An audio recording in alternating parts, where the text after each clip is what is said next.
Per Guida ai Campionati siamo con Stefano Della Bianca. Stefano, sei il re dei bomber dell'eccellenza Veneto. Sì, beh, diciamo che è una soddisfazione personale quella dei 25 gol, però tutto il merito è dalla squadra, insomma, perché comunque senza la squadra non avrei mai fatto 25 gol. È una soddisfazione anche di essere primi su qualcosa, dai. Hai festeggiato i 200 gol in carriera qui a Vittorio Veneto. Sì, proprio, tra l'altro li ho festeggiati proprio alla gara d'andata contro il Passarella e niente, adesso altri traguardi, sicuramente non ho voglia di fermarmi a 200 e adesso non mi ricordo quanti sono. Un bellissimo gol stasera di paletta, come si suol dire. La squadra ha girato bene, una bella conclusione di campionato. Sì, siamo stati un po', diciamo che domenica abbiamo fatto quello che non abbiamo fatto domenica, perché domenica abbiamo fatto un buon primo tempo e il secondo un po' molle. Oggi abbiamo continuato invece forse gli ultimi 10 minuti del primo tempo, poi abbiamo fatto bene il secondo tempo e sarebbe da giocare tutte le partite così, non solo l'ultima. Non era di paletta ma di scavetto, scusiamo per l'errore.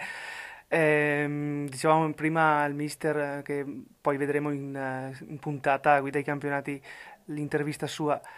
Un campionato che è partito a rilento, però poi per voi è stato faticoso all'inizio, però poi avete trovato la continuità da fine dicembre a febbraio.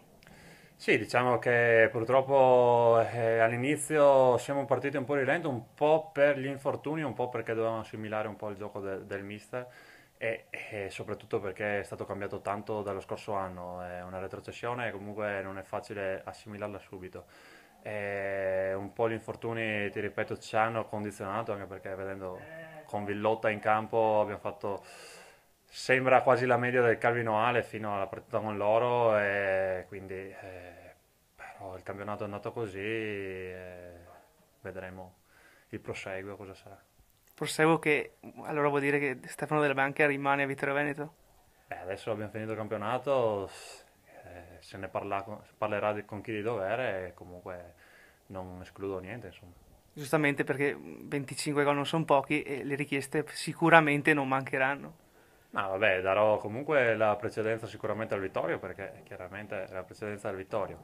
Poi dipende anche cosa vogliono fare e cosa si vuole fare, insomma.